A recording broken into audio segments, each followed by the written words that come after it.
ask that the Senate observe a moment of silence in honor of Senator Dianne Feinstein.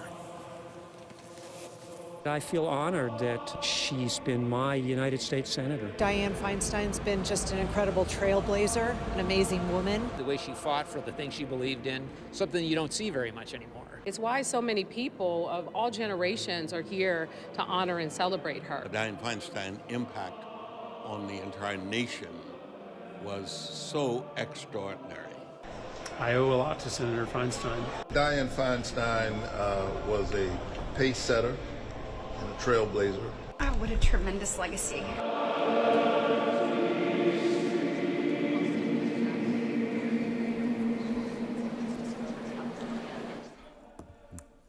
Good afternoon. Welcome to our special coverage. I'm Kristen Z. And I'm Dan Ashley. Glad you are with us. Today we are remembering an iconic American, an iconic San Franciscan, the late Senator Dianne Feinstein. Let's give you a live picture of the steps of City Hall, where a memorial for her is set to begin at 1 o'clock. Just a few minutes from now, people, of course, have already begun to arrive. We are expecting the ceremony to begin in about 15 minutes' time. And we're expecting to hear a pre-taped speech from President Biden this afternoon as part of the service.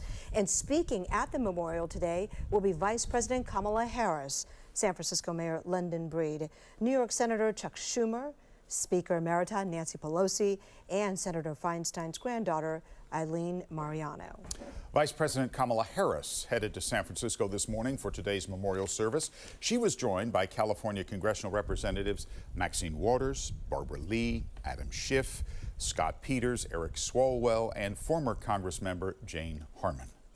And let's give you a live look again at City Hall, where the memorial is set to begin in less than 15 minutes. At least that's the listed time. Oftentimes it's a little bit delayed as the dignitaries and the attendees start to arrive.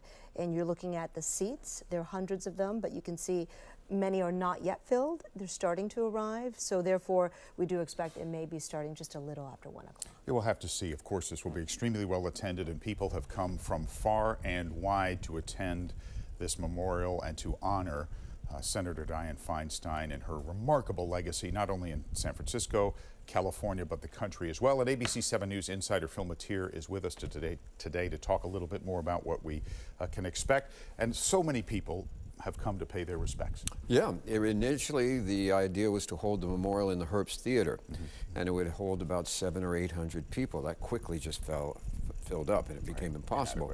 Then it was the idea was possibly 1,500 people, and that's when it moved to the outside on the steps of City Hall. And as the dignitary list grew and grew, capping off with Vice President Kamala Harris, the security concerns grew and grew until the point where the Secret Service said, we will have these 1,500, but we don't want other people coming in and around that area. It's a very exposed area. And I suspect that's one of the reasons why we're not seeing a lot of the seats filled right now. The more security, the longer it takes to get people into their seats. And it's no longer public. But it's going to be public in the sense that we'll all be able to see it, but it's not going to be what they had in mind. Right. The public had their chance to say goodbye yesterday as she was lying in state there in City Hall. And they lined up down the block. They really did, because of how long her career was here in San Francisco and the state of California, Phil. It's a combination. You know, in politics and covering politics, we talk about trailblazers and the first to be elected this, the first to be elected that, sort of moving up the ladder. Dianne Feinstein was more as a force through an era from the Vietnam War. Think about it.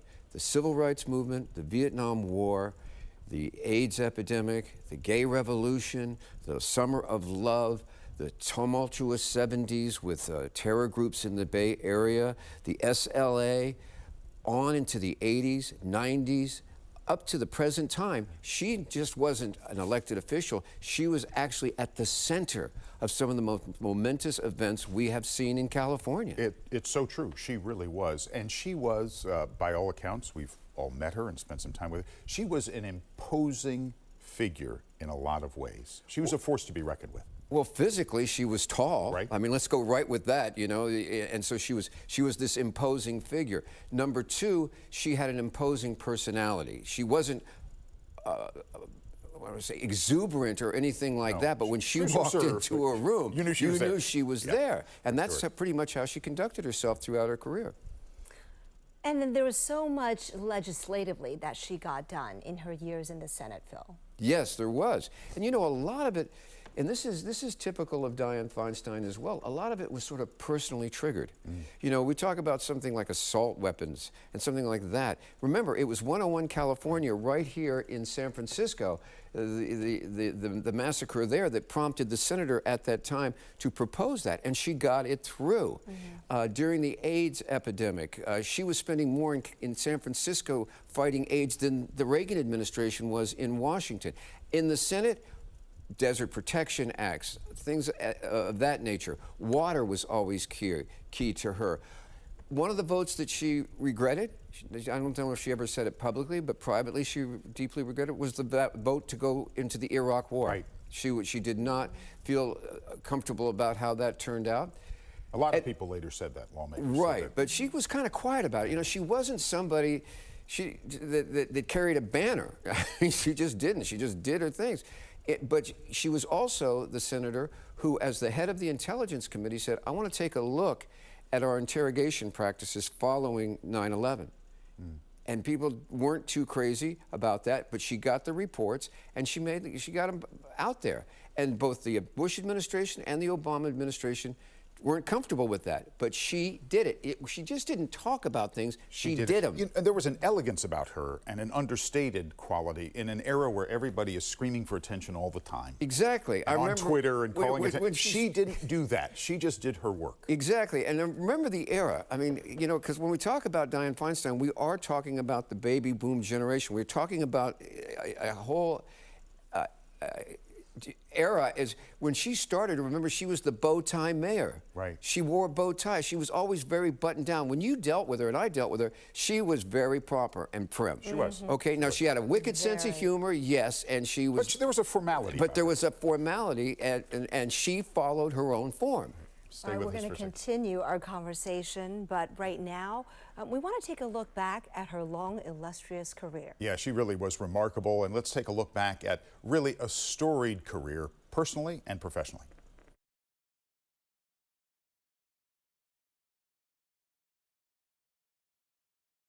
By many firsts, Senator Dianne Feinstein was the first woman president of the San Francisco Board of Supervisors, the first woman mayor of San Francisco, and one of two women first elected to the U.S. Senate from California. Dianne Feinstein, right from the start, was an icon for women in politics. She's a legend in California as the first woman senator, a legend in this Senate. She was the leader on so many different issues. Feinstein was born Diane Goldman in San Francisco on June 22, 1933. Her mother was Russian Orthodox, father Jewish.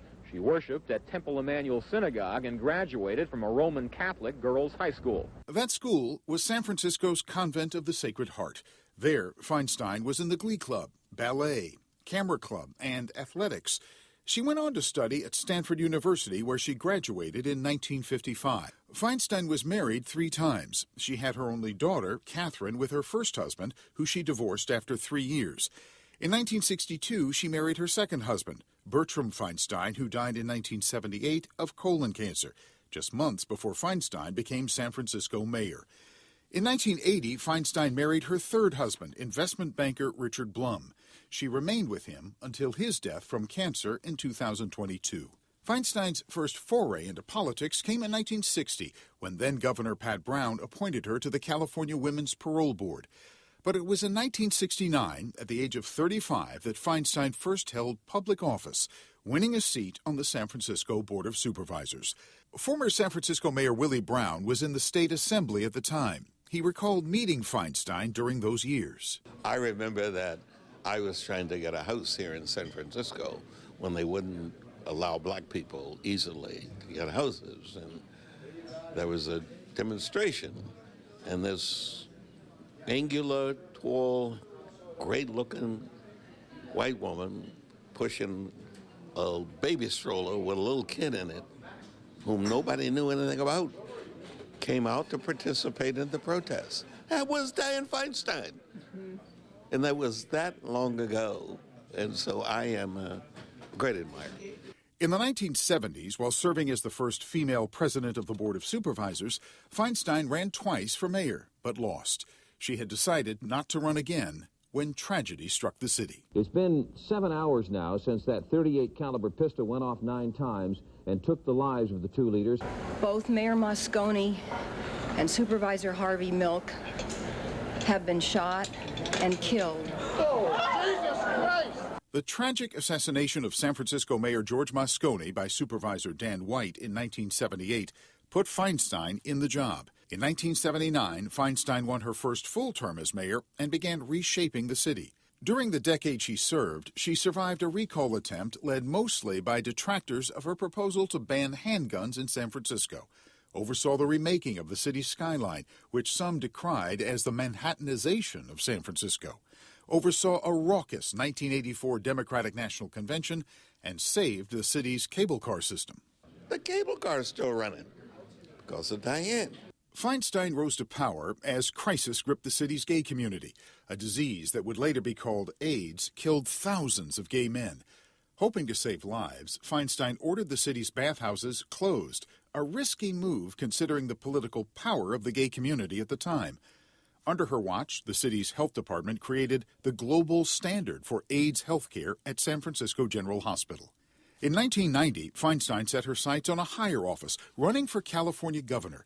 She lost to Republican Pete Wilson, but still made history again as the first woman in the state to win a major party's gubernatorial nomination. Then in 1992, a turning point. During what was dubbed the Year of the Woman, Feinstein was elected to the U.S. Senate alongside Bay Area Congresswoman Barbara Boxer. I feel a little bit like I just got married. It was a very special ceremony to be in the chambers, to be in this room with the history. In Congress, Feinstein served as the first woman to chair the Senate Rules Committee and the Senate Intelligence Committee. She authored the 1994 federal assault weapons ban, leading to a 10-year restriction on certain semi-automatic weapons. The legislation was prompted by the 101 California Street shooting when a gunman opened fire at a law firm in San Francisco's financial district, killing 8 people. I worked with Republicans and Democrats alike. 10 Republicans, along with 46 Democrats, voted in favor of the amendment. Dianne Feinstein is the only member of Congress, either on the congressional side or on the Senate side, who's ever been able to get a controlled weapons ban signed into law. Dianne got that. In 2014, Feinstein released a report revealing how the CIA was detaining and interrogating potential terrorists, sometimes torturing the suspects. The release of the report led to anti-torture legislation. This program was morally, legally, and administratively misguided, and that this nation should never again engage in these tactics. Feinstein's legislative legacy also includes creating federal coordination of Amber Alerts, the National Child Abduction Warning System, passing the California Desert Protection Act, which protected millions of acres of California desert, and created the Death Valley and Joshua Tree National Parks, reauthorizing the Violence Against Women Act to protect women from domestic violence and sexual assault, and authoring the 2022 Respect for Marriage Act to enshrine marriage equality into federal law. Simply put, Americans should be free to marry the person they love, regardless of sexual orientation or race. At times, Senator Feinstein faced criticism from some in her own party. Some of the worst came in 2018, after she initially declined to make public a letter from Bay Area professor Christine Blasey Ford during the Supreme Court confirmation hearings for Justice Brett Kavanaugh. Ford had said Kavanaugh sexually assaulted her when they were in high school.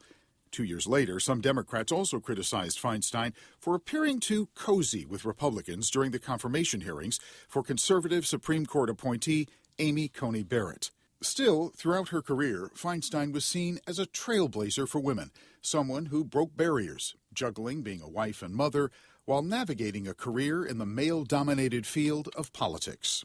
Dianne is unbelievable in terms of how she sets her mind into her program on doing something, and it gets done. In Feinstein's later years in office, concerns were raised about her mental fitness and ability to serve.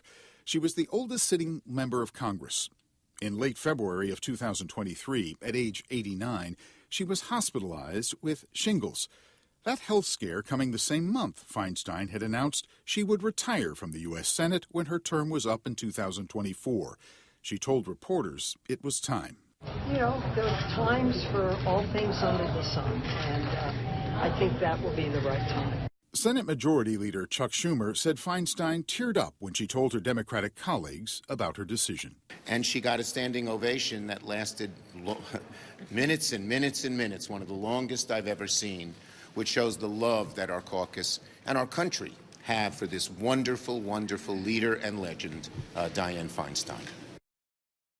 A legend who has been described as a titan in American politics, and she was surely that. And today we say goodbye to her. Yeah. Out at City Hall, where ABC 7 News reporter Suzanne Fawn is there waiting the start of the service. Suzanne joining us right now. But in the meantime, you can see, Dan, that the seats are starting to fill compared to even 10 minutes ago.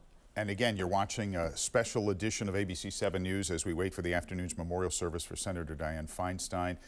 It's supposed to begin at 1, which is about now, but as you can see from the empty seats, they're not quite ready, so we'll continue to stay here with you until the service actually begins. But because of security concerns, the public at large is not a part of this service in terms of being able to attend. A lot of dignitaries, so of course the security is pretty serious there.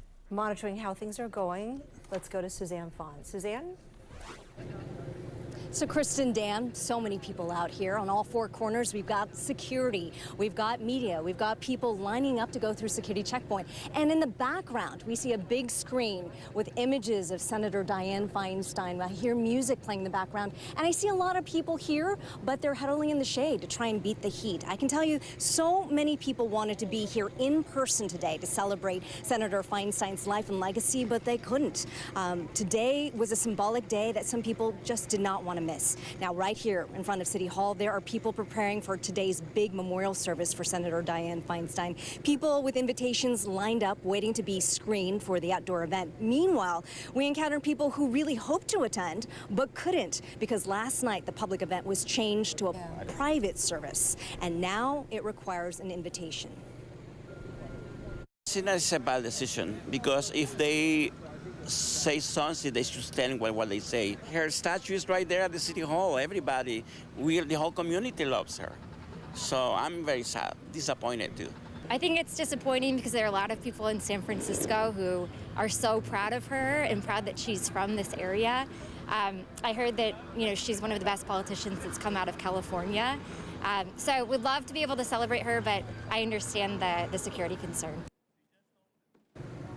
We talked to several people who plan on attending. One woman tells me her boyfriend works for Senator Feinstein's office as a legislative aide. She says she's honored to be able to attend today's service. And while she knows there are so many people who are disappointed they couldn't attend, she hopes yesterday's presented a good opportunity for thousands of people to pay their respects to the senator as she lay in state at the rotunda at San Francisco City Hall. Back here live now, another look at a long line of people just filing in towards the area where people will be sitting down for this outside memorial service. We've seen so many people out here. We saw Senator Barbara Boxer, Senator Majority Leader Chuck Schumer. We saw Reverend Amos Brown, a longtime civil rights leader, and also the San Francisco Fire Chief. And of course, we're expecting to see a lot more people. Again, this outdoor service is supposed to get underway at 1 o'clock, but obviously things are running a little late now. We're live in San Francisco. Suzanne Fawn, ABC 7 News. Okay, Suzanne, not unanticipated that things would run a little behind schedule today. There's a lot to organize in a very short period of time, obviously, since her death. One of the speakers today is Eileen Feinstein Mariano. She is the granddaughter of Senator Feinstein, the daughter of Catherine Feinstein. And she wrote a book years ago when she was just a child with a little help. And now she works for the city of San Francisco.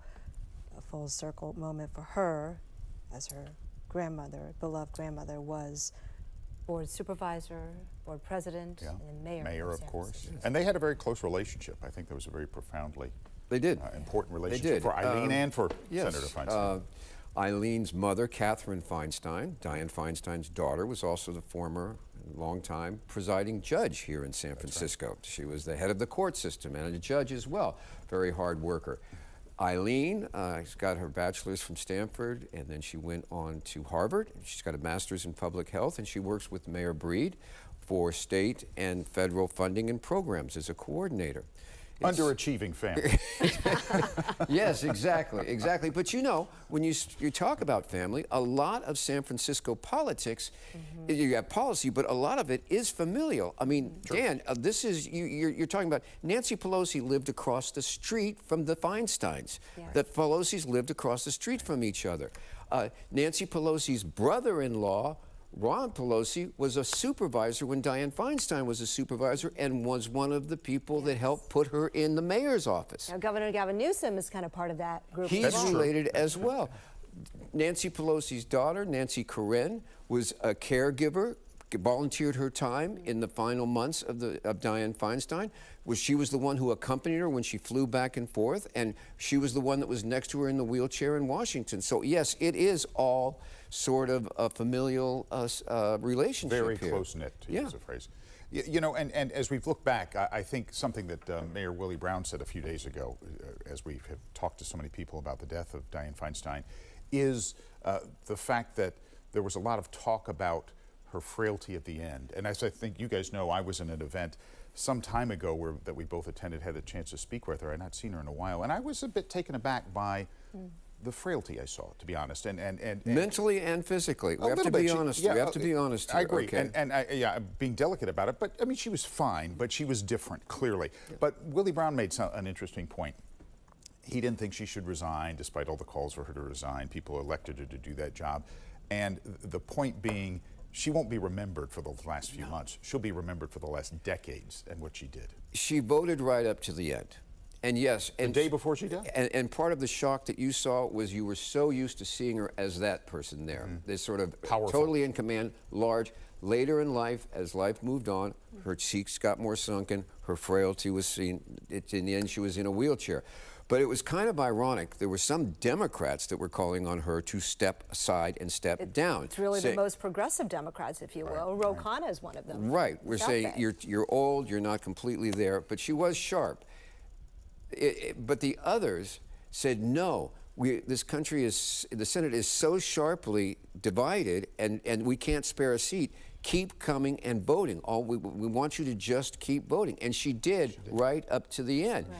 And it's a sad state that you saw how she had changed and gotten frail. That's life. That's what happens. We spoke only briefly, but it was clear things were different. Yes, yes. Things were different. I think when you think about it, right, the decision was, you know, running in 2018. But once she was in that role, and like you said at the end, if she didn't do it, nobody would be voting to approve the judicial nominations. And now that comes to a total halt, probably for the rest of Biden's first term.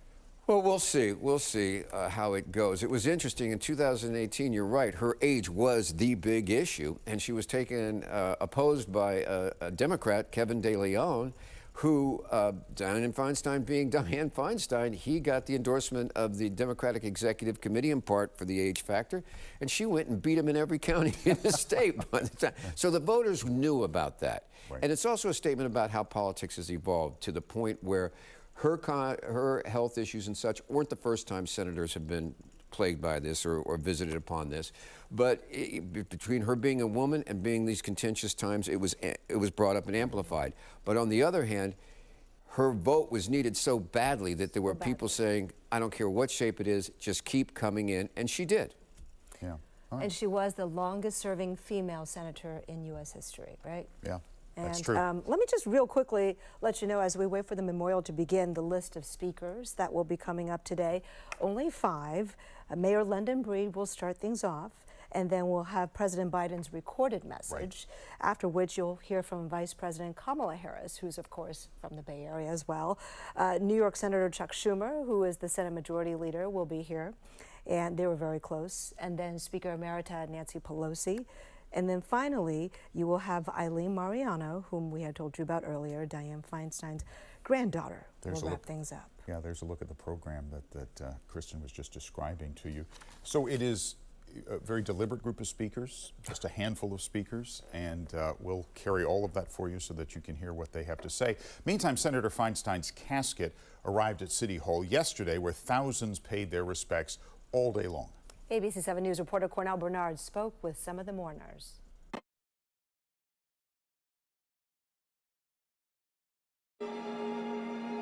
City Hall's rotunda echoing with music. One by one, members of the public filing by the flag-draped casket to pay respects and say goodbye to U.S. Senator Dianne Feinstein in the place where her political career began. Sad day, but a beautiful legacy.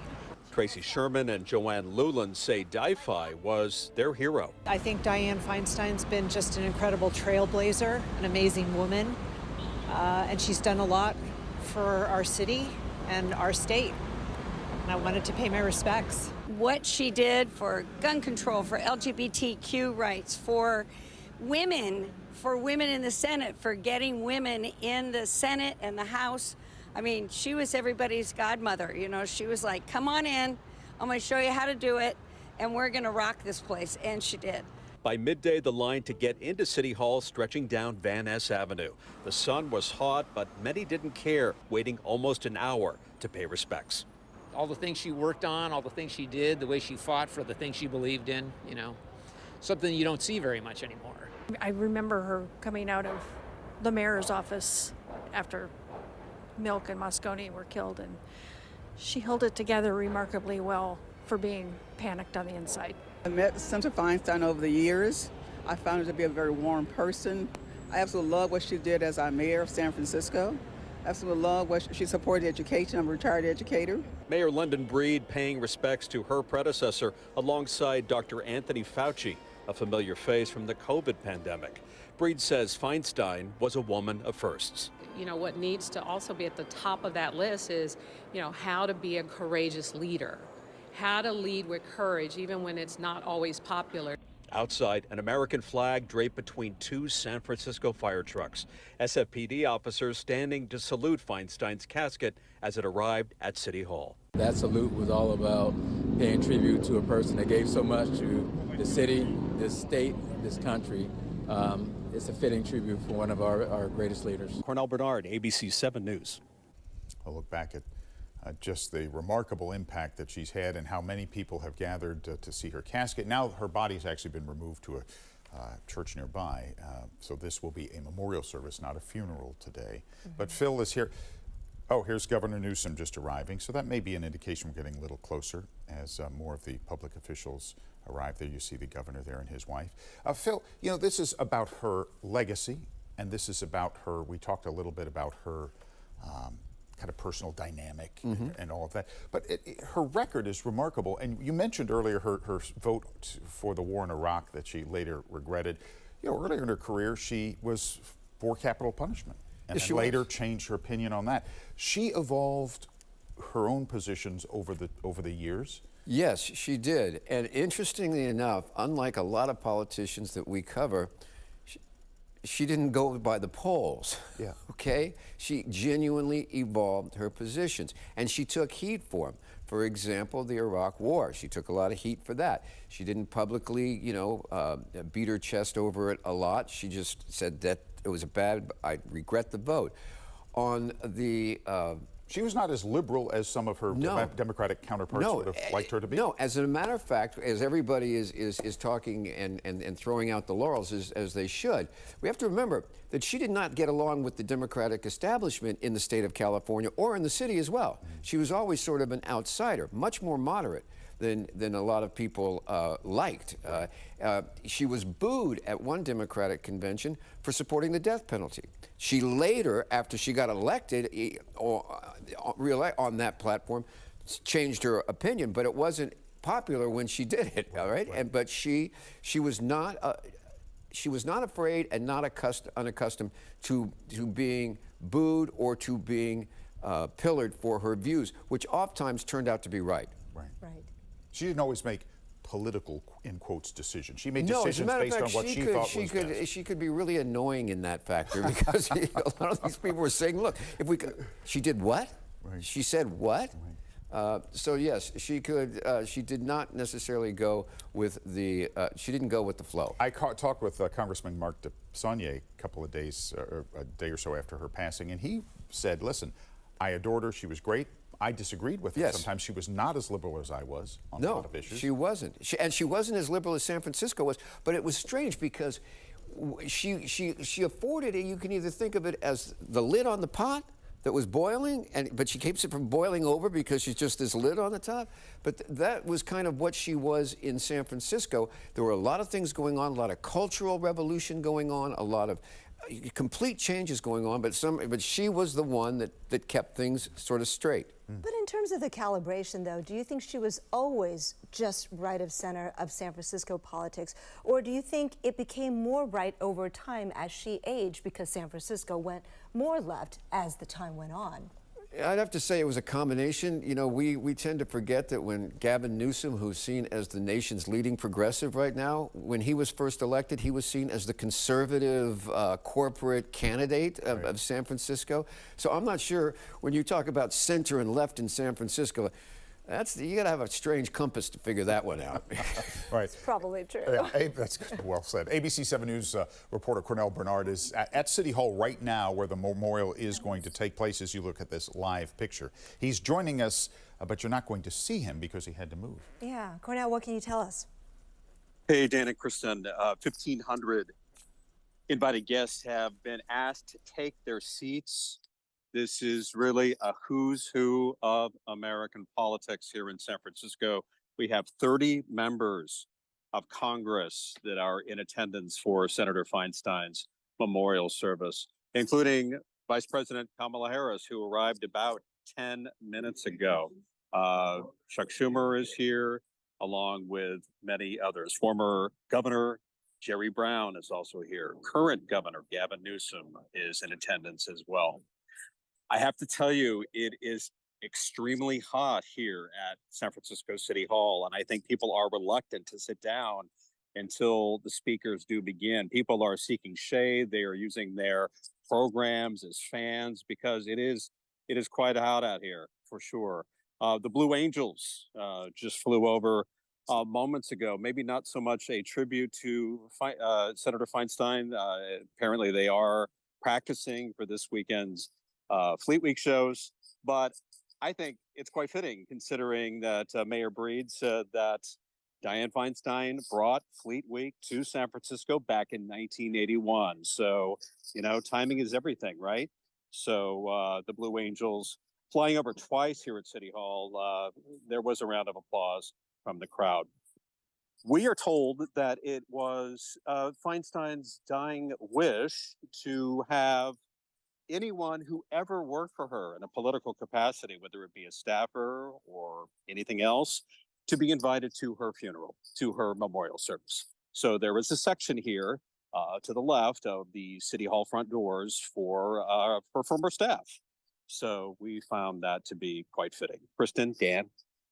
Wow. Cornell, that is very telling as well. Her staff, fiercely loyal to the late senator all of these years. Yes. And she was an exacting boss from everything we've heard, but a good boss. I had heard from a couple of staffers, former staffers, aides to her, who says she's the toughest boss they've ever worked for. Tough but fair, they always say. Every Monday she had all the department heads and elected officials come into her office for a meeting.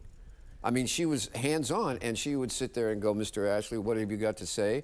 Did you know this, this, and that? What have you done about it? You had to give a report to her every week. Yeah, she was on it. Now, it was a different city then, but yes, she was on it, much to the chagrin of a lot of people. Well, remember, Willie Brown told us a couple of times as we've talked to him the last couple of days, he said, when I was mayor, Senator Feinstein would call me and tell me what I ought to be doing. Yes, she was not shy about that, and she was not shy about calling Governor Jerry Brown and telling him what he should be doing as well. She was sort of this big sister figure that when the phone rang and they said, it's Senator Feinstein, everybody said, uh-oh. Yeah. You know, it's either going to, something's going to be good or something's going to be bad, but she's not here just to chat. Right. You know, and I think there are stories of her being a considerate boss, too, and a surprisingly empathetic one. Talked to one who said that he gave her a painting.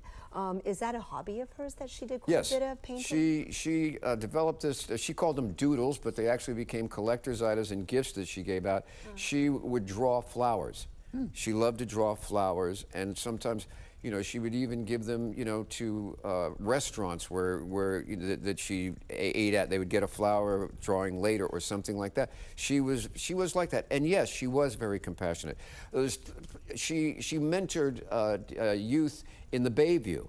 Nobody talked about it when she was mayor, but she would go down there once a week.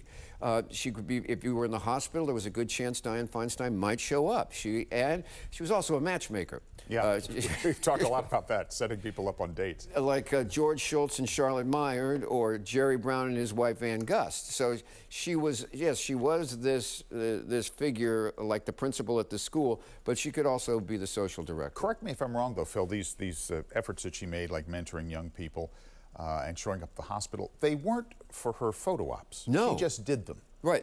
She did not have photo ops like that. She wouldn't tell anybody she was doing it. No, as a matter of fact, her photo ops were usually very staid and boring. Okay? You know, if you think about it, over the years, we covered things she said in Washington, but we really didn't cover her all around town that much. There weren't a lot of she didn't do a lot of things just for the media to show off. She really didn't. No, she didn't. She did not, and she did not stage things. Yeah. Those were the last thing I think that she staged was the opening of Pier 39, when she said she would put on a bathing suit if it ever opened because there was so much opposition. And there was that great photo. But can you imagine there was a time that, you know, Pier 39 is now considered one of the cornerstones of Fisherman's Wharf. It's a tourist attraction that brings in millions of people every year. It was tough to get built because people were opposed to it. She kept the cable cars up. She kept the cable cars going as well. And over the years, there have been many calls to get rid of the cable cars, and she said no way. No. It's an iconic part of San Francisco. Right. And that's kind of like how life is, you know. You are new, and then you are needed, and then you become an antique, and then they make sure you stay there as an icon. And she did all of those things. Look, now, of course, we're quite accustomed to seeing women in the mayor's office, in the Senate, although the numbers are still fewer. But she really made it possible. And I wonder what you think it was that the boys allowed her in the boys club, and not only in it, but rise to the top of that boys club. Was it force of personality? Was it her ability to... It was intelligence, hard work. Well, some of it was just the times, and that's one of the things about Dianne Feinstein that make her an historic figure. She wasn't elected mayor. She'd run twice, and she had said, "I'm done." Fate put her in that office. But what she rose to the office and made it work and made it bigger. She ran for governor after that. She didn't win, but she came back and ran for Senate. And so she didn't give up. That was one of the keys to her. She didn't give up. She stayed even-keeled. She took her lumps. She went back, and she came back. But fate had a lot to do with Dianne Feinstein, and they were, you know, very fateful times. Yeah, that's true. Momentous times. Well, Dianne Feinstein was an ally and a trailblazer for the LGBTQ+ movement in a really significant way. But her history with the community was more complicated than many people realize. Here's ABC 7 News reporter Suzanne Fawn. I think she'll always be known as somebody who brought the city together at a time right at the burgeoning of the modern LGBT movement when Harvey Milk and Mayor Moscone were assassinated. Cleve Jones was there when Mayor Moscone and Supervisor Harvey Milk were assassinated. I go way back with Senator Feinstein back to the 70s. Jones explains the relationship Feinstein had with the LGBTQ community. She was very adept at sending signals to the community that she supported us, acknowledged us, at a time when very few politicians did at all. But it would only go so far. She was willing to host and perform commitment ceremonies for same-sex couples in her home, in her garden. But yet was one of the very last significant Democratic Party leaders to really embrace full marriage equality. She was out there and fighting for equal rights and social justice all the time.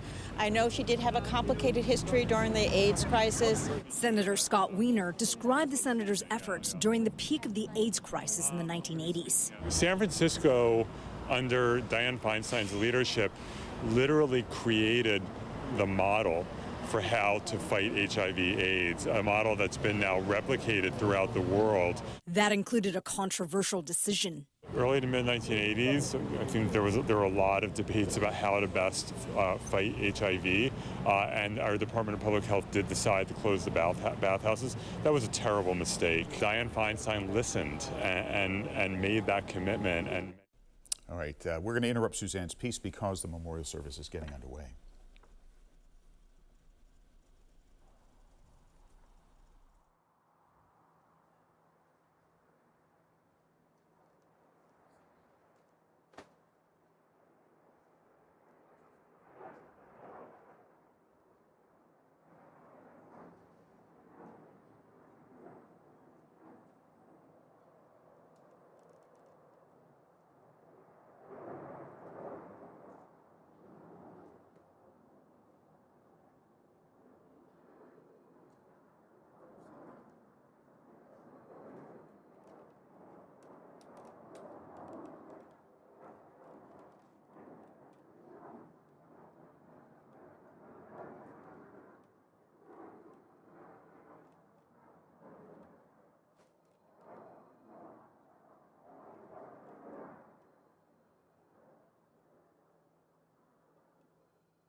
Thank you, everyone. You may be seated.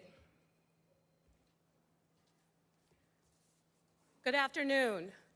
I'm San Francisco Mayor London Breed, and welcome to San Francisco City Hall. Today, we honor the life, the legacy of Senator Dianne Feinstein. Senator Feinstein, that is her official title. It's how Californians and people all over the world knew her. But to us, to San Franciscans, she was Mayor Dianne Feinstein. I was 13 years old, the French horn player at Benjamin Franklin Middle School, when I first met the mayor. Over the years, we had become Mayor Feinstein's band. Whenever there was an important event or activity, she chose us to perform. We played at City Hall and at the Super Bowl celebrations. We proudly wore our band sweaters that she bought for us.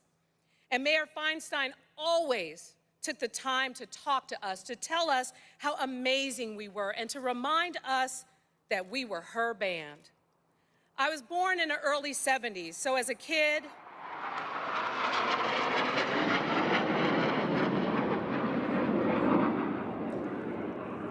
thank you, Mayor Feinstein, for bringing the Blue Angels to San Francisco in 1981.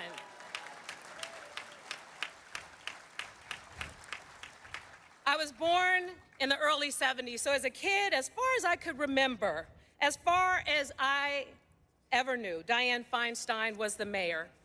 And for kids my age, we just always accepted that a woman could be in charge, that a woman could do whatever a man could do. We believed that. We considered it normal. My mother's generation didn't have that. My grandmother's generation certainly didn't. But millions of girls my age and long after me have grown blissfully free of the yokes our grandmothers wore because Dianne Feinstein wrestled them off, because she showed the way. She created a world where girls like me could be tough, where we could lead.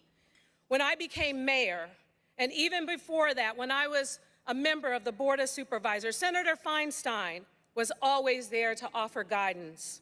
A few years ago, when I was president of the Board of Supervisors, we had a large ceremony in the board chambers, and Senator Feinstein, as former mayor, joined me up on the dais. As each dignitary or past supervisor walked in, she whispered notes to me. That's Supervisor so-and-so. He lives in West Portal. Ask him about his gardening. When the pandemic hit, Senator Feinstein reached out to me before I could reach out to her.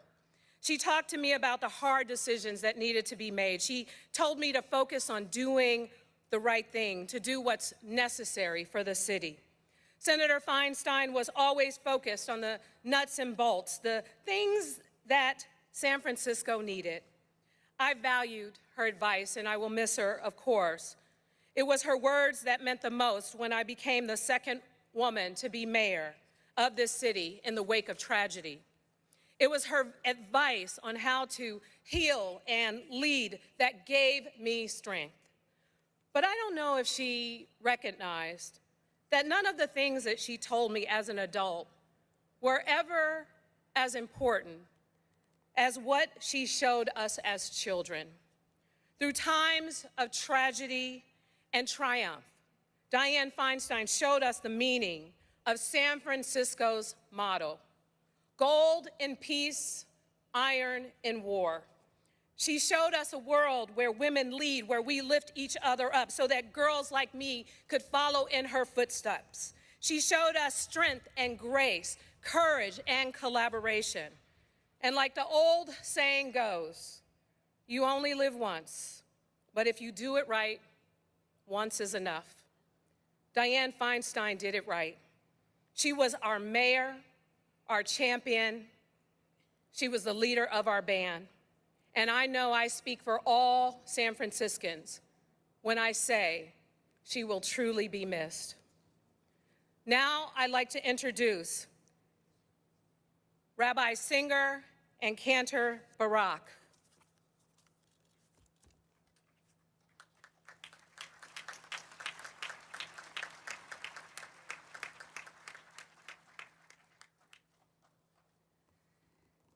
In our Jewish tradition, we call Senator Feinstein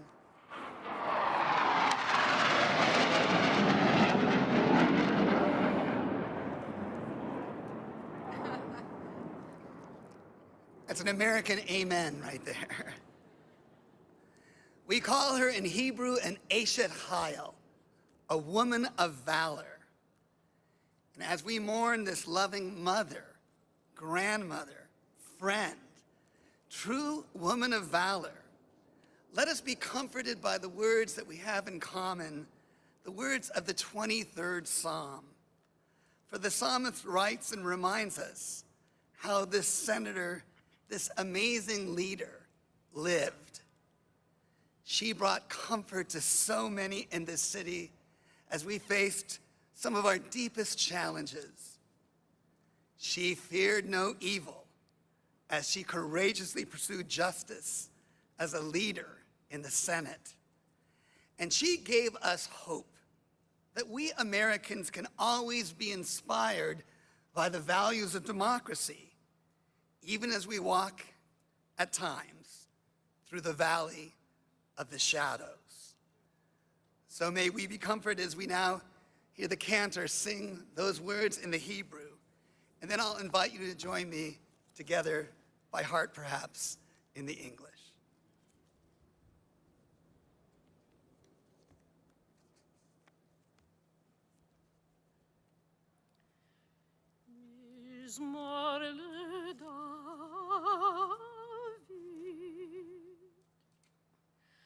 Adonai roi lo echsar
ושבתי בבית אדוני,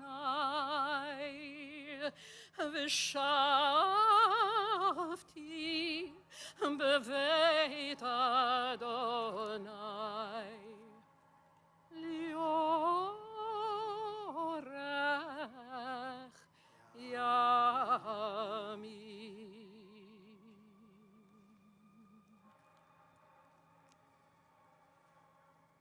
Join with me. God is my shepherd, I shall not want. God maketh me to lie down in green pastures. God leadeth me beside the still waters.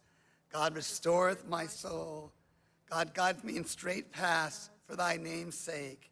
Yea, though I walk through the valley of the shadow of death, I will fear no evil, for thou art with me. Thy rod and thy staff, they comfort me.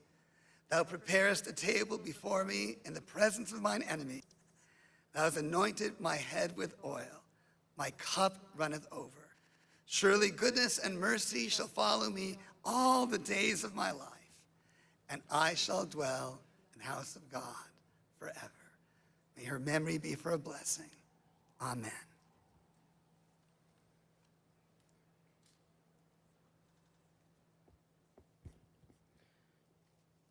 Now we will hear remarks from the President of the United States, Joe R.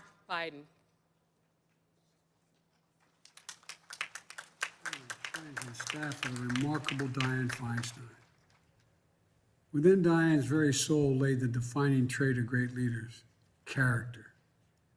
Over 15 years in the Senate, plus another decade in the vice presidency, and now the presidency, again and again I saw her character in action, up close and personal.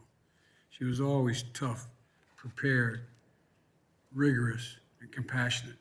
she always served the people of California and our nation for the right reasons, to make life better for everyday people and ensure America stood for freedom, transparency, and justice at home and abroad.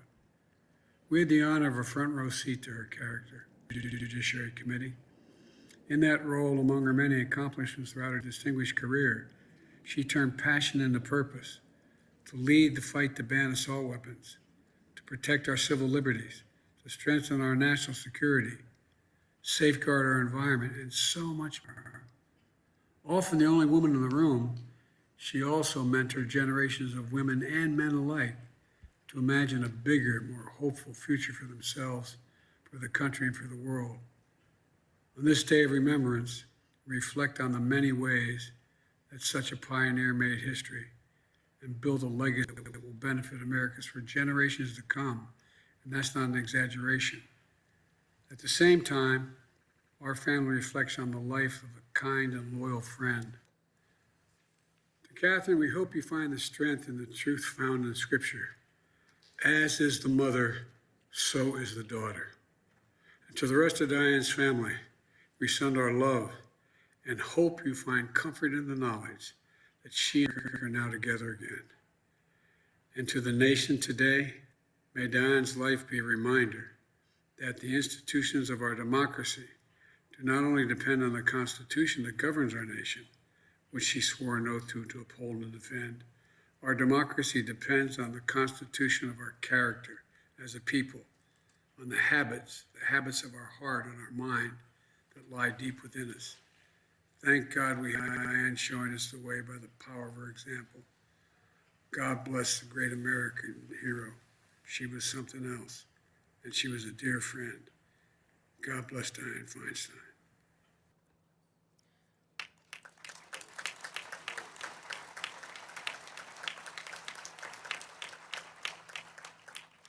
Now it is my honor to introduce the Vice President of the United States of America, Kamala D. Harris.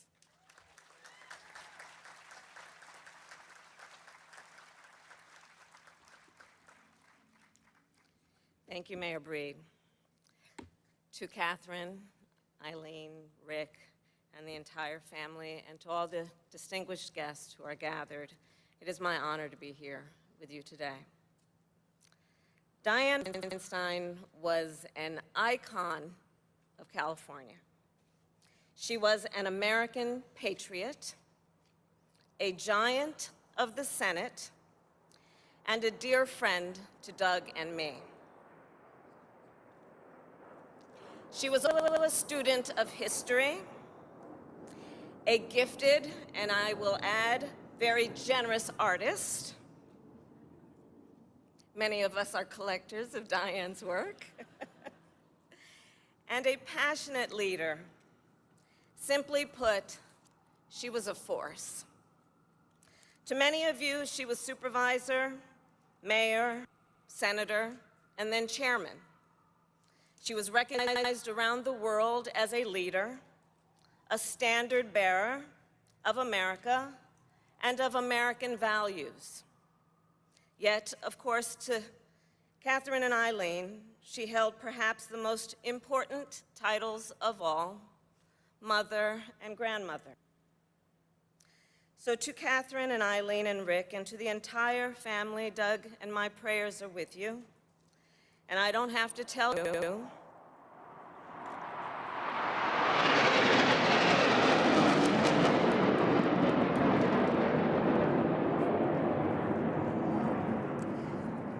that it is not easy. It is not easy when a loved one lives a life of public service, especially a person as hardworking and selfless as Dianne Feinstein. So to you, the family, we thank you for all the sacrifices you have knowingly and unknowingly made over the years that allowed her to serve. And on behalf of the people of the United States, we are grateful to you. As a public servant, Dianne had the courage to take on the many tough fights, even when she was faced with fierce opposition and political peril, and especially when her work was in defense of the Constitution and the security of the American people. Dianne commanded respect, and she gave respect. She was a serious and gracious person who welcomed debate and discussion, but always required that it would be well-informed and studied. And I believe that this city, where she started, had a lot to do with that. To the uneducated here, I will let you in on a well-known secret. San Francisco politics is rough and tumble. Some even say a bare-knuckled sport. And this city requires its elected officials to engage on a daily basis in complex discussions with informed constituents who will raise the most interesting of local issues. No matter if you are walking through the Presidio or attending an event at Delancey Street. And this environment, I do believe, guided Dianne's style of leadership, even after she reached the heights of national and global power. Dianne diligently focused on the impacts to real people. Ideology, substance, not ship, results, not rhetoric. When I was sworn into the Senate in 2017, it was Dianne who welcomed me. She invited me to her Senate hideaway. There, with one hand, she presented me with a glass of California Chardonnay, and with the other hand, a binder full of her draft bills. And true to her mayoral roots, she was deeply immersed in the details of each bill and how each would play on the streets of our beloved state. Some of my fondest recent memories of Dianne are of our time together in a SCIF, a secure meeting room in the United States Senate. Every week, members of the Senate Intelligence Committee would walk into that wood-paneled room, no cameras, no public, no devices.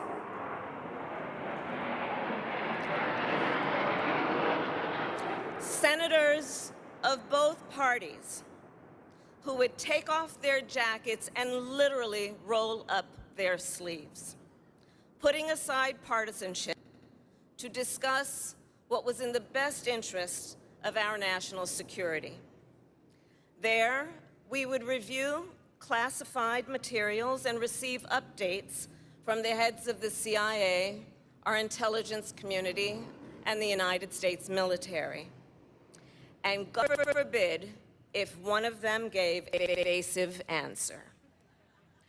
Dianne, with her trademark grin, would pause, lift up her memo, glance knowingly at the others of us on the dais, and question the witness in a way this former prosecutor always admired.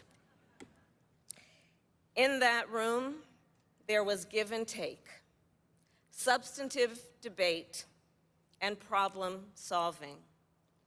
And that was quintessential Dianne at her best. So as I close, allow me to turn back the clock 30 years to Tuesday, November 3rd, 1992. I was a young prosecutor at the Alameda County District Attorney's Office. And on that evening, I left my home in Oakland, got in my Toyota Corolla, and drove across the Bay Bridge to the city. I pulled into the Fairmont Hotel, and I walked up to a huge and packed ballroom. There on stage stood Dianne and Barbara Boxer, hands raised in what the nation would name the Year of the Woman. We celebrated an historic feat. We were the first state to elect 2 female senators. And that night we celebrated Dianne, who the next day would take office as the first female senator ever for the great state of California. Fast forward to today, when I again traveled to the city to celebrate Dianne, this time from Washington, D.C., on Air Force Two. Dianne, the women of America have come a long way. Our country has come a long way. And you helped move the ball forward, and our nation salutes you, Dianne.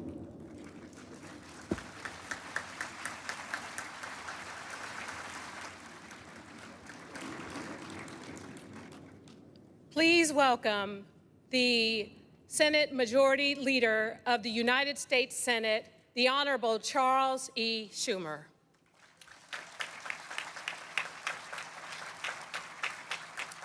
Thank you, Mayor and Vice President Harris, Speaker Emerita Pelosi, Mayor Breed, Rabbi Singer, Cantor Barak, Catherine, and all of Dianne's family, my many dear colleagues who have come here, and friends. Now, there's a story of Dianne I always thought was quintessentially her. Some of us might remember that years ago, Senator Feinstein injured her ankle while on a morning walk in Lake Tahoe. Now, most people might go see a doctor, clear the schedule, focus on recovering. But Dianne, forget it. It was the week of the Lake Tahoe Summit, a signature event of hers, one she inaugurated back in 1997 with Harry Reid, convening leaders from California and Nevada, the public sector, the private sector, all for a cause near and dear to her heart, preserving Lake Tahoe for future generations.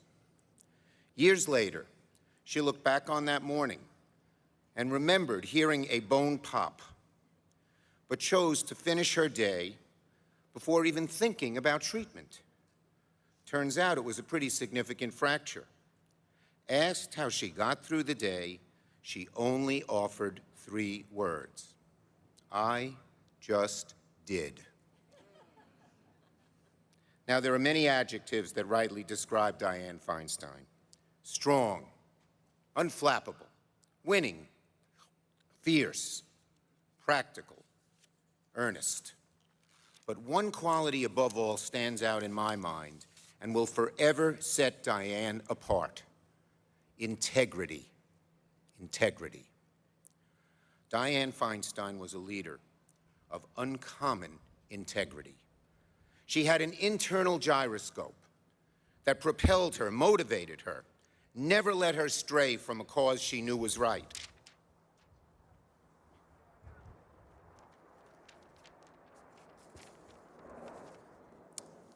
I have to be unflappable right now. When she embraced an issue, she pursued it until the end, no matter the consequences, no matter what others thought.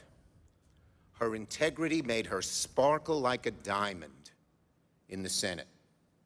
I was dazzled by that internal gyroscope for the first time in 1994, when I closely worked with Dianne as the author of the House version of the assault weapons ban, which Dianne championed in the Senate.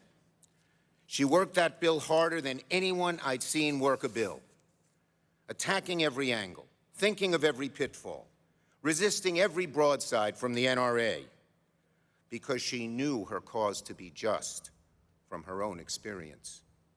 Thanks to her dedication, her unflappability, her trademark integrity, America turned a new leaf in the fight for gun safety. Working with Dianne on the assault weapons ban was one of the proudest moments of my time in office. From that time on, I not only called Dianne a colleague, but a close friend. And what a loving, caring friend she was. When my daughter first moved to San Francisco out of college that September, I got a call from Dianne. She asked me, "Does your daughter have anywhere to go for the High Holy Day services?" I said no. She said, "Well, then she's going to services with me." There are so many qualities of this amazingly multifaceted woman that I will miss.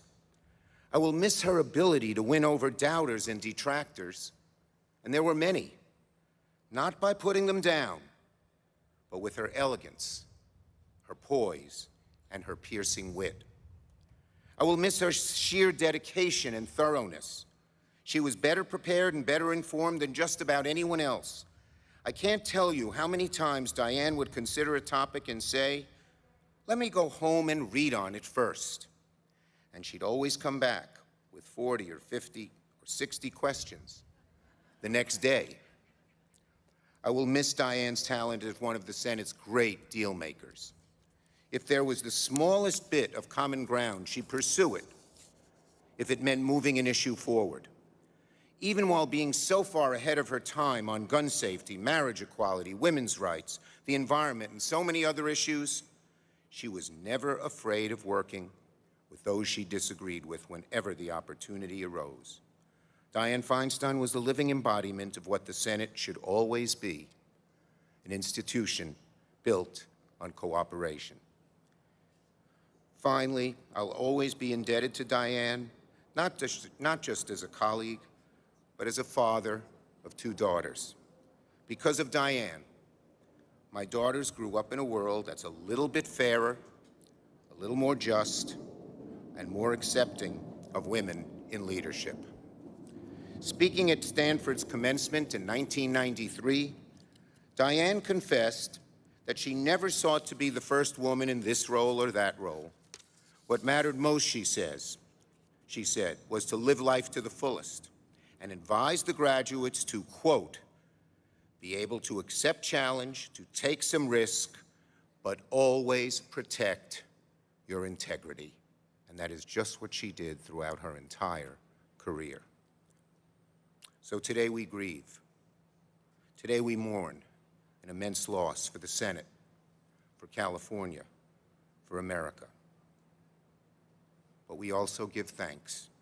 Thanks that someone so rarefied, so dedicated, and with a sparkling diamond-like presence served our country so well for so many wonderful years.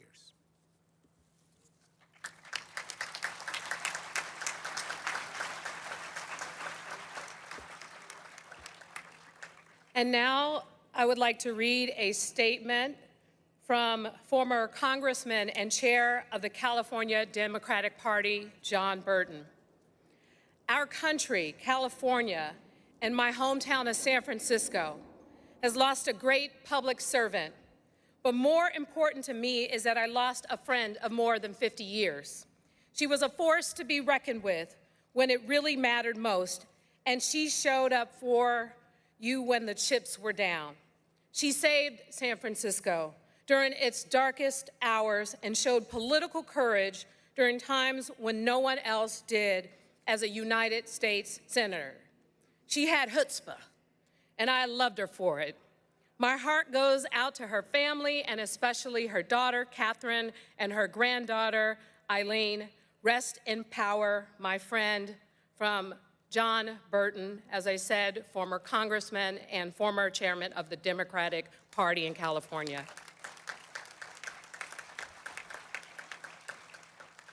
Now, please join me in welcoming the San Francisco Girls Chorus.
Now, please join me in welcoming our Speaker Emerita, the Honorable Nancy Pelosi.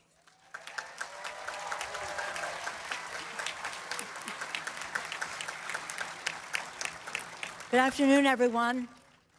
Dianne, all your life you have challenged everyone to do our best. Now, as we honor your leadership, to celebrate your life and express our sorrow in your passing, living up to your standard is quite a challenge. However, we started with the President of the United States having his plane carry you home. He loved you so much, he said, "My only wish is that I could have been on the plane taking her home." Draped in the American flag, your beautiful landing in the arms of the first responders, lifting you up, Catherine, Rick, and Eileen on Saturday. Over the weekend, your beloved 49ers and our great San Francisco Giants paid tribute to you at their games. Yesterday, Mayor Breed received you triumphantly back at City Hall, where you would lie in state and be welcomed home by the people of San Francisco with music and song. Thousands of people came to pay their respects in line the blocks all day long and into the night so that the family had to extend the time for people to pay their respects. And this week, it was announced that the Blue Angels, the Fleet Week would be dedicated to you. Fleet Week would be down to, and now listen to this. The Blue Angels will pilot a missing woman formation honoring Dianne Feinstein. She flew with them. Can you imagine? Choirs singing, people crying, teams cheering, ships sailing, Blue Angels flying, all honoring Dianne, a woman so strategic and so strong, a lady so gentle, a trailblazing model, and a mentor of generosity and sweetness. Here they come again. While they're coming, let's recognize the members of Congress who are here, the House and the Senate. Please stand so that we can recognize you all. So many.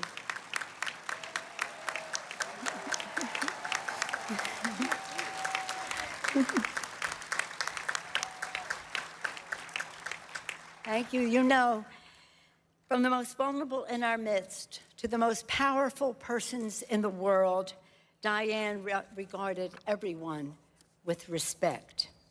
Thank you, Thank you, Catherine, Rick, and Eileen for sharing Dianne with us. We all smile when thinking of Dianne going to her first civic engagement with Catherine in a stroller. And then, years later, it's what Dianne wants. That's what we get. And years later, with Eileen, whom Dianne called Noodle, in her arms. Catherine in the stroller, Noodle in her arms. Blue Angels in the sky. Dianne drew strength from you, Catherine, Noodle, and Rick, and we all drew strength from her. I hope it is a comfort to you that so many people mourn your loss and are praying for you at this sad time. Dianne, they asked me to talk personally about Dianne, we being neighbors as well as political, shall we say, in the same arena. Dianne loved cultivating people and flowers. She cultivated relationships, bringing people together officially, personally, and romantically. You know that Dianne was a matchmaker. Now, some of you know that. You are here, Jerry Brown and Ann, Charlotte Schultz and George. You know, the list goes on and on. Last week, my daughter Nancy was toasting Dianne, and she said, "Thank you, Dianne, for allowing us to be present in your happy place." Dianne considered it a happy place where she challenged us all. This was at the beginning of last week. Little did we know what the week would hold. Dianne cultivated people. She was loyal to hundreds of commissioners, appointees, and staff, many of whom are here today. Let's hear it from you, all of you. I have a T-shirt that I want to show you, and it says, and many of you have worn this, "I survived Dianne's staff meetings." And Dianne cultivated flowers. She loved flowers, to grow them, to show them, to paint them, and share them on drawings and on mugs. Anybody here have a mug, a Dianne mug? And neighbors, Paul and I always knew, because we could see from our window, that Dianne had the most fabulous hydrangeas. As neighbors and friends, Dianne and I took pride in working together for California and for our values. I'll always remember this one time in 2015 in the United States Capitol. Dianne and I expressed our concern to President Xi about the Chinese government's abuses of the Tibetans and disrespect for His Holiness the Dalai Lama. When Dianne spoke, people listened. People have asked me, what is the best advice I ever received from Dianne? Well, there's many, we all have gotten great advice from Dianne, but the most constant advice I ever got from her, again and again, was, Nancy, you don't always have to be the one going out on the attack. Let some other people do that from time to time. Why don't you do that? I don't know.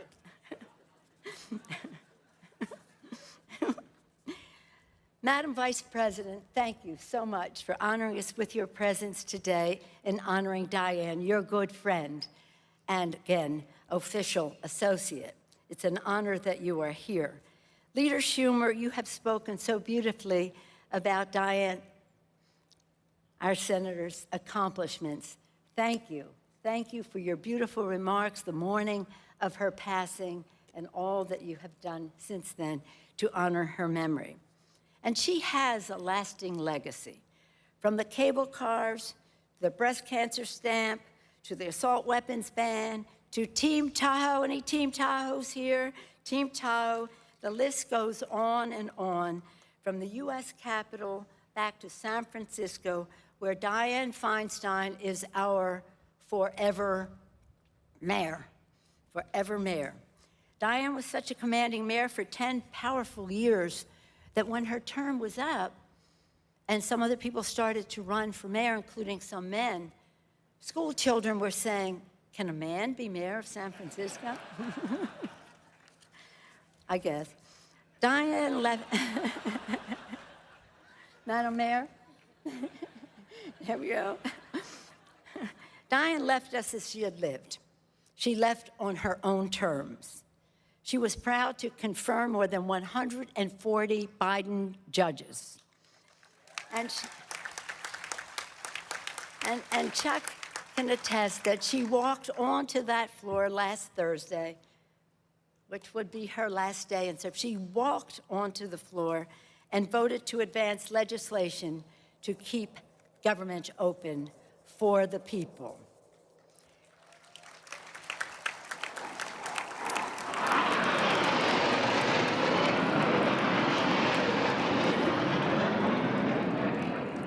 This is just the beginning. All weekend, it's Fleet Week dedicated to Dianne. Flyovers all weekend. She would like it like that.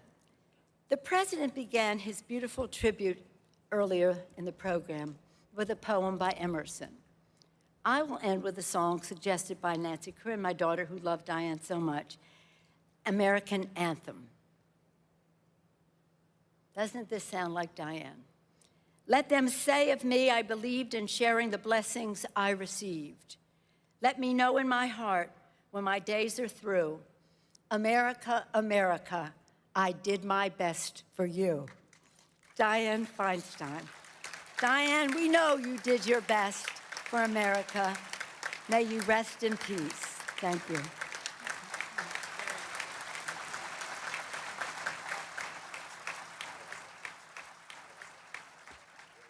Thank you, Madam Speaker. Now, I told the Blue Angels just 2 times, but now they're just given us some more energy. We're excited and grateful for the senator's legacy, and we know that they loved her as well. So at this time, I'd like to welcome, for the final remarks of the day, Senator Dianne Feinstein's granddaughter, Eileen Mariano.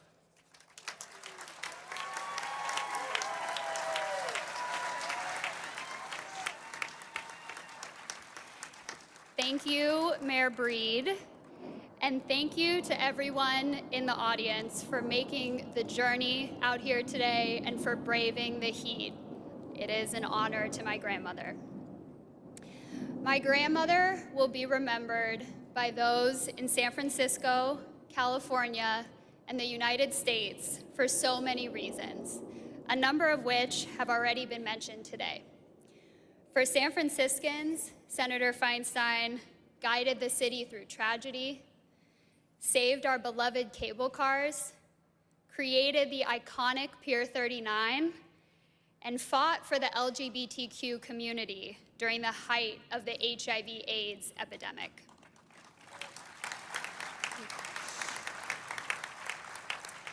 For Californians, Senator Feinstein established Joshua Tree in Death Valley, preserved beautiful Lake Tahoe, modernized California's water system, and protected California's deserts. For those across the country, Senator Feinstein will be remembered for banning assault weapons, creating life-saving Amber Alerts, and rooting out and banning torture. She will also be remembered across the country for shattering the glass ceiling. She showed young women everywhere that they too can be leaders, that they can make an impact, and that they deserve a seat at the table. But to me, she will be remembered as the most incredible grandmother. Minutes after I was born, at the hospital, she exclaimed to my mom and dad, "Oh wow, she looks just like me. You should change her name to Dianne." From then on, she and I were extremely close. We had an effortless connection. When I was a toddler, we could amuse ourselves for hours playing hide and seek. I would laugh and laugh and laugh when she would find me hiding. I would spend nights at my grandmother's house whenever she was home in San Francisco. She taught me to play chess, although she hated losing. We would pick flowers from her garden and draw them together, although only her drawings were worth making into prints. She would give me haircuts at home in the kitchen, much to my parents' dismay because my hair always turned out crooked.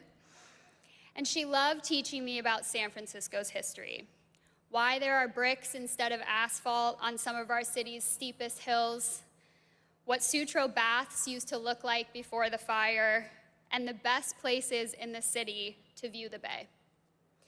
At the end of the day, we would curl up close on the couch and watch a movie or our favorite TV show. And when it was time to go to sleep, she would say goodnight, and she would always sing me the song, "You Are My Sunshine." My grandmother was my biggest cheerleader. She was an unwavering support system. She never failed to tell me how proud she was of me. I could bring to her any worry or fear, and she always had a good solution. She was a constant and unyielding source of love. As I got older, she started sharing more of her infinite wisdom. She taught me lessons that I will carry with me forever. Work to your long suit, she would say. Do something that you can do for your entire life, something that energizes you, something that inspires you, and something that makes the world a better place for the people who live in it. Boy, did my grandmother do that. Earn your spurs, she said. You have to work hard, put in the hours, and work your way up. My grandmother did that too. It doesn't matter how many times you lose. You pick yourself up, you dust yourself off, and you keep going, no matter what. That, and she would also say to me, if you ever go out of town, no matter where you're going, it doesn't matter if you're going to a city or the desert or a beach or the mountains, always pack a black pantsuit. There is no occasion to which you can't wear a black pantsuit. So to my grandmother, I promise to always work to my long suit, to earn my spurs, to keep going no matter what, and to never forget my black pantsuit. Your family loves you. We are so proud of you. We miss you, and you will always, always be my sunshine.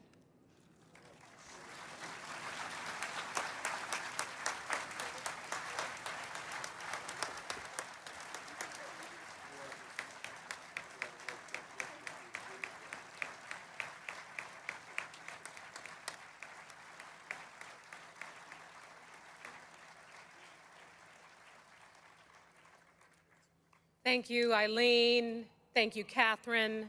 Thank you to your entire family, to so many of Senator Feinstein's staff and colleagues from the Senate, people who have come far and wide. Thank you to all of San Francisco for your love and your support of Senator Feinstein and her family at this time. Her legacy will continue to live on in everything we do to continue to lead this city and to lead this country. This has been an extraordinary service, and we appreciate especially our Vice President for being here to represent our country, to demonstrate the importance of what Senator Feinstein means, not just to San Francisco and the state of California, but the entire country. It is so meaningful to be here with each and every one of you, so many elected leaders and legends and people who helped lead this city for many, many generations.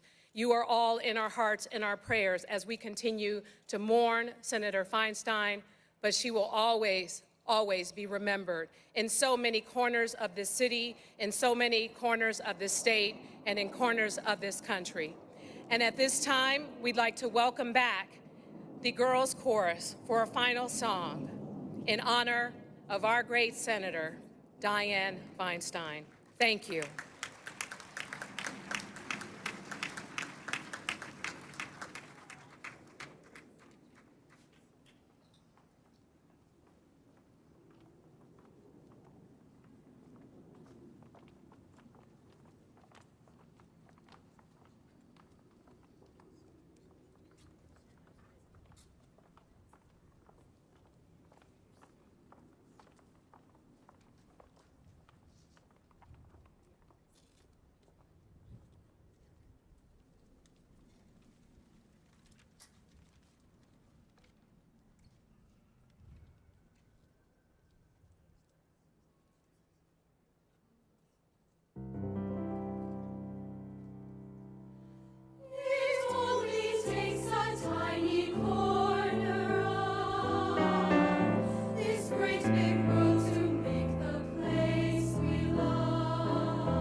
that concludes a really... Thank you again, everyone, and thank you listen for to Mayor joining wrap it up. us. We really appreciate you being here on behalf of Senator Dianne Feinstein's family. We want to thank you all for joining us here today. Mayor London Breed, who emceed basically the event today, handled the saying goodbye to everyone. That was really a very nice hour and about, I don't know how long, a little over an hour and 15, 20 minutes service. Quite lovely and filled with anecdotes and humor, which I think she would like. Lots of lighthearted moments that were very sweet, I thought. Yes, especially her granddaughter talking about grandma's lesson to always pack a black pantsuit because you can wear that absolutely anywhere and everywhere. That was nice. Chuck Schumer's comments, that personal touch about how she, Dianne Feinstein, welcomed his granddaughter, took her to synagogue when she had just moved to San Francisco and didn't have any other place to go worship. And lots of little anecdotes and stories like that that reveal a little bit more about her personality and why there was so much personal loyalty to Dianne Feinstein. Yeah, we've been watching this alongside Phil Mateer. Phil, what are your thoughts? Well, take a look at who we had there. I think that is a great statement and probably the biggest statement. We had Mayor London Breed. We had Speaker Emerita Nancy Pelosi, and we had Vice President Kamala Harris. 3 of the 4 there, the most powerful, were women. You know, that's a great observation. You're absolutely right. That is just, that's the statement. All of them she came there following in her footsteps, at least in part, because Yes. of the doors that she opened. Exactly. In the city and that is, that shows the transition. You wouldn't have seen that when Dianne Feinstein started. And there was the visual of it. And yes, it's a changed city, it's a changed nation, but she helped change it in a good way. Yeah, excellent point. Excellent point. And of course, Mayor London Breed, only the 2nd female mayor of San Francisco, right? Right. Dianne Feinstein being the 1st. Yeah, that's right.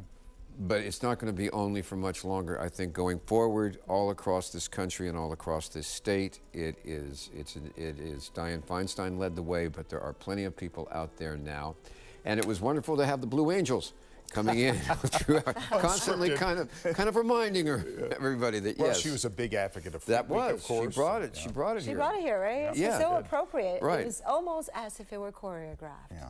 Exactly. That was really tasteful and lovely ceremony from start to finish in every way. And I think she would have been very touched and proud. Not only, you make a great point, Phil, about who was on stage and who spoke, some of the most powerful women in the city and the country on stage, but in the audience, dignitaries of every stripe were there to honor and show their respects as well. And of course, Governor Gavin Newsom, his wife Jennifer Siebel Newsom were there as well, but they kept to a very low profile, really. This moment was not about him, although he's certainly very closely connected. It's one of those things is you either keep it small or then you have to answer questions about why you didn't invite everybody to speak. You know, that's a good point. Then somebody gets offended. Exactly. Right. And in politics and in things like this, events like this, you're just trying to make it well. And I thought that each one of them had something to say on the dimension of her, on the dimension of the city, and on the best thing about getting things done. Yeah. If you were going to say integrity, this, and always bring a black pantsuit, but get things, get it done. Yeah. That's good advice for all of us, I think. Universal advice. She's been getting it done, or she was getting it done for us for so many years. Voting up to the last day. Yeah. Literally the day before she passed. Yeah. Well, it's been a really touching look back at a remarkable legacy today, and we're glad we could share this with you. Historic moment in San Francisco and for the country as we bid fond farewell to the late Senator Dianne Feinstein. The memorial will be, or I should say the burial will be a private family affair, but this was shared with everybody here in San Francisco, in the Bay Area, and California. So thank you so much for joining us today here for our special coverage. Our next newscast with Kristen will be at 3 p.m. We now join General Hospital in progress. We'll see you later today. Thanks for being with us.